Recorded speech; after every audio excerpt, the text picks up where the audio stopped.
Fair use on YouTube, ये है एक बहुत बड़ा सवाल हर यूट्यूबर के लिए। और अगर आप यूट्यूब को as a full time career अपनाना चाहते हैं तो फेयर यूज पॉलिसी के बारे में आपको जानना चाहिए। हाय, मैं हूं Akanksha from we share and welcome to our channel. आज की वीडियो में मैं 4 सवालों के जवाब दूंगी। Number 1, what is fair use on YouTube. Number 2, fair use of copyrighted material, India में इसकी क्या गाइडलाइंस हैं। नंबर 3, क्या डिस्क्लेमर डालने से आप किसी भी कॉपीराइटेड मटेरियल का फेयर यूज कर सकते हैं। एंड नंबर 4, जो सबसे ज्यादा पूछा जाता है, 6 सेकंड, 9 सेकंड या क्या 30 सेकंड तक का कॉपीराइटेड म्यूजिक मैं अपने यूट्यूब वीडियो में इस्तेमाल कर सकता हूं या कर सकती हूं। इन चारों सवालों के मिलेंगे जवाब, लेकिन उससे पहले I would just request you कि आप भी मेरा वीडियो लाइक कीजिए और सब्सक्राइब बटन पर हिट कीजिए।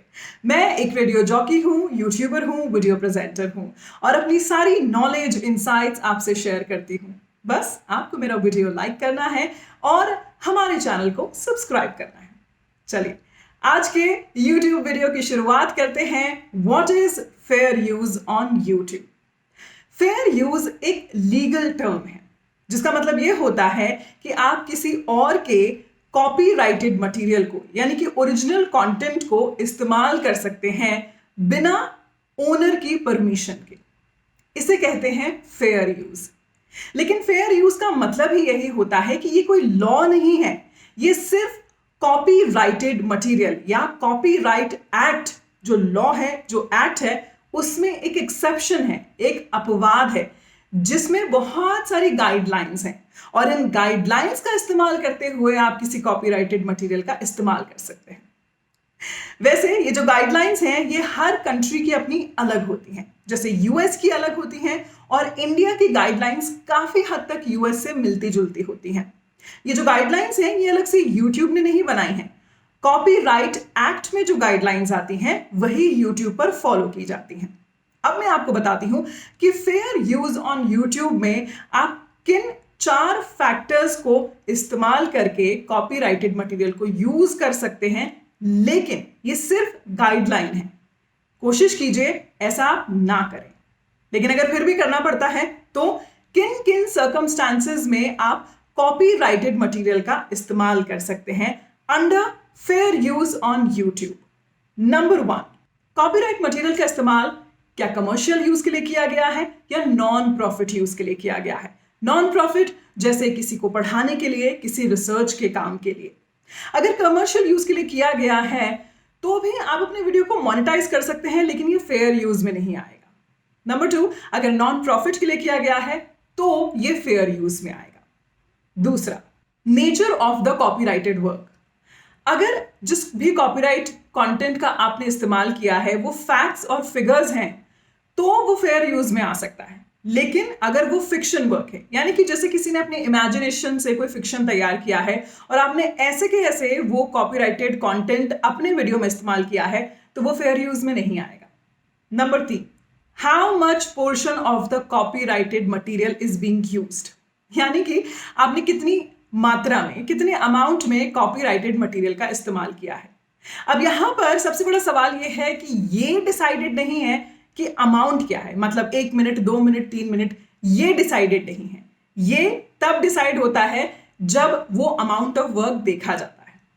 Number 4, effect on the copyrighted works, market value in future. अगर आपने किसी कॉपीराइट वर्क का इस्तेमाल किया है और इससे उसके आने वाली पोटेंशियल वैल्यू या फिर आने वाली मार्केट वैल्यू पे या जो फ्यूचर बिजनेस उनको मिल सकता था उस पे कहीं किसी तरह की कोई परेशानी आई है या वो हर्ट हुआ है तो ये फेयर यूज में नहीं आएगा। तो ये 4 ऐसे मेन फैक्टर्स होते हैं जो ये डिसाइड करते हैं कॉपीराइट एक्ट अंडर के तहत कि क्या आपने किसी कॉपीराइटेड मटेरियल का इस्तेमाल किया है, वो फेयर यूज है या नहीं है। अब मैं आपको बताती हूं कि fair use of copyright material India में इसकी गाइडलाइन क्या है। सबसे पहले तो मैं आपको बता दूं कि फेयर यूज कोई लॉ नहीं है, बल्कि कॉपीराइट एक्ट ऑफ इंडिया 1957 के तहत ये एक तरीके से गाइडलाइन है जिससे आप किसी भी कॉपीराइटेड मटेरियल का इस्तेमाल कर सकते हैं, उसको रीयूज कर सकते हैं, रिक्रिएट कर सकते हैं फेयर यूज, जिसे कहते हैं फेयर यूज कंटेंट के तहत। लेकिन इसमें बहुत सारी गाइडलाइंस होती हैं जिनको हमें ध्यान रखना होता है। अब इंडिया में क्या गाइडलाइन फॉलो की जाती हैं वो बताने से पहले मैं आपको मोटा मोटा यूएस में क्या गाइडलाइन फॉलो की जाती हैं वो बताती हूँ। इंडिया में fair use of copyrighted material की क्या गाइडलाइंस हैं ये बताने से पहले यूएस में किस तरह से गाइडलाइंस हैं वो आपको बता देती हूँ।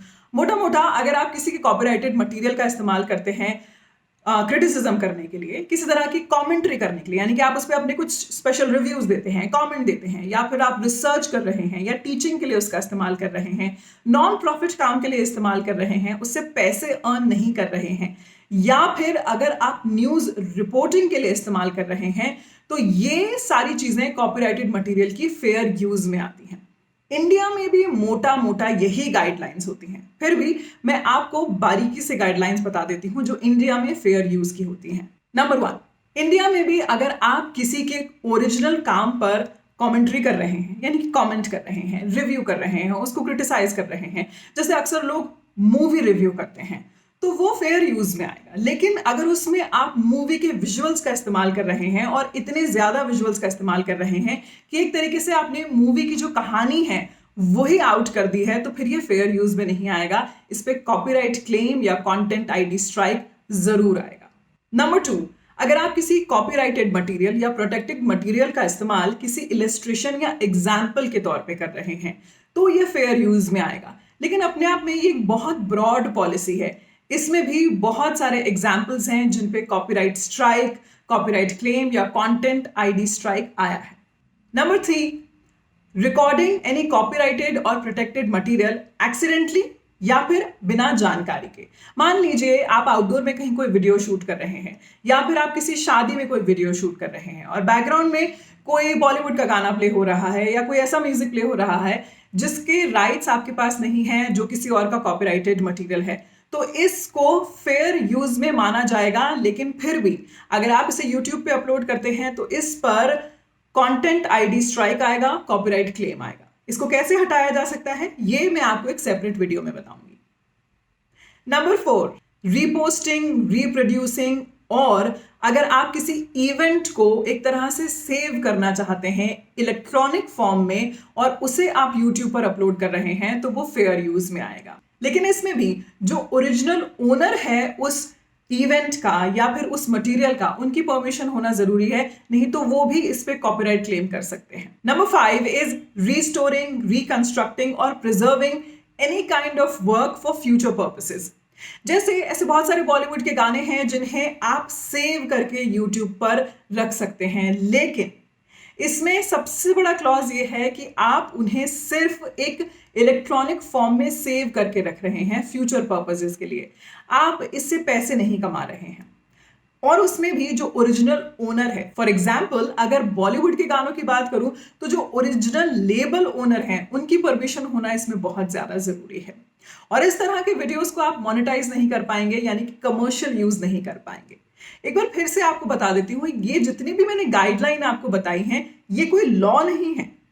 Fair use of copyrighted material और प्रोटेक्टेड मटेरियल ये सिर्फ गाइडलाइंस हैं कॉपीराइट एक्ट ऑफ 1957 के तहत, जिनसे आप किसी कॉपीराइटेड मटेरियल का इस्तेमाल कर सकते हैं प्रोवाइडेड वो आप पे क्लेम नहीं करते हैं, या फिर अगर वो क्लेम करते हैं और वो स्यू करते हैं और मामला कोर्ट तक पहुंचता है तो कोर्ट में आप इन गाइडलाइंस के तहत ये बता सकते हैं कि आपने कंटेंट का इस्तेमाल, कॉपीराइटेड कंटेंट का इस्तेमाल फेयर यूज पॉलिसी के तहत किया है।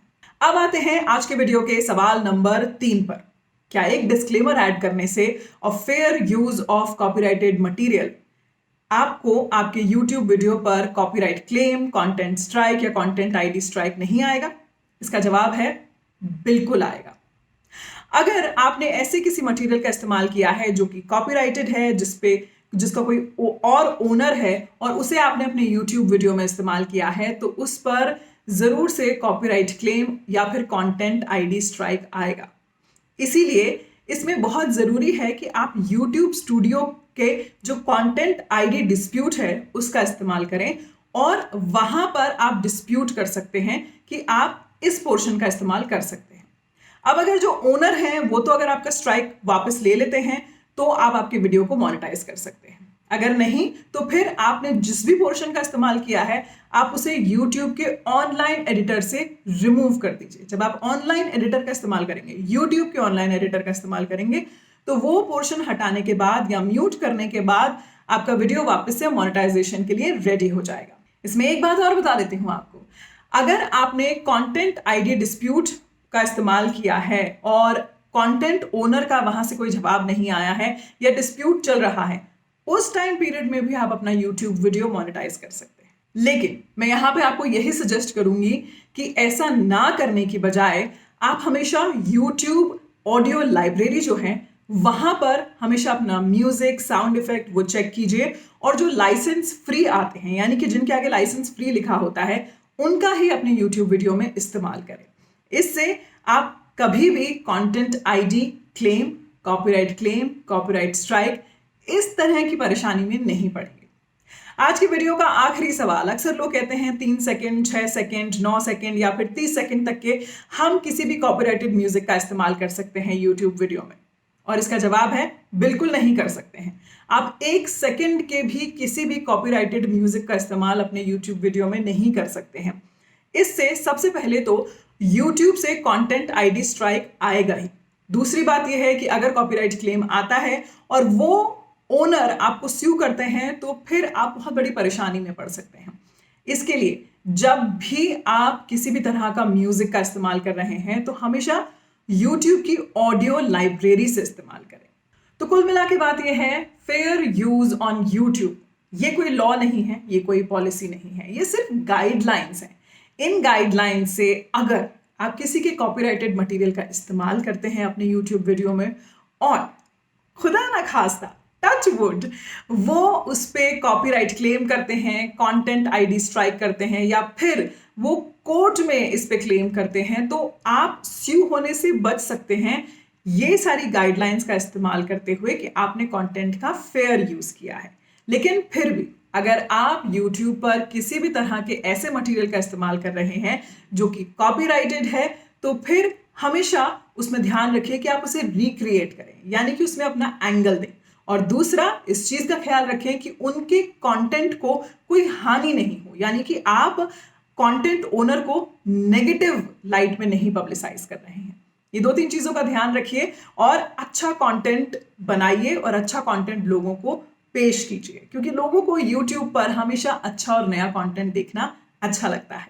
सो मेरी तरफ से ऑल द बेस्ट, और देखते रहिए और जुड़े रहिए मेरे साथ वी शेयर पे। मेरे वीडियो में अगर कोई भी बात आपको अच्छी लगी हो, समझ में आई हो, तो प्लीज जरूर से मेरा वीडियो लाइक कीजिएगा और इसके साथ साथ हमारा चैनल सब्सक्राइब कीजिएगा। Thank you so much for watching.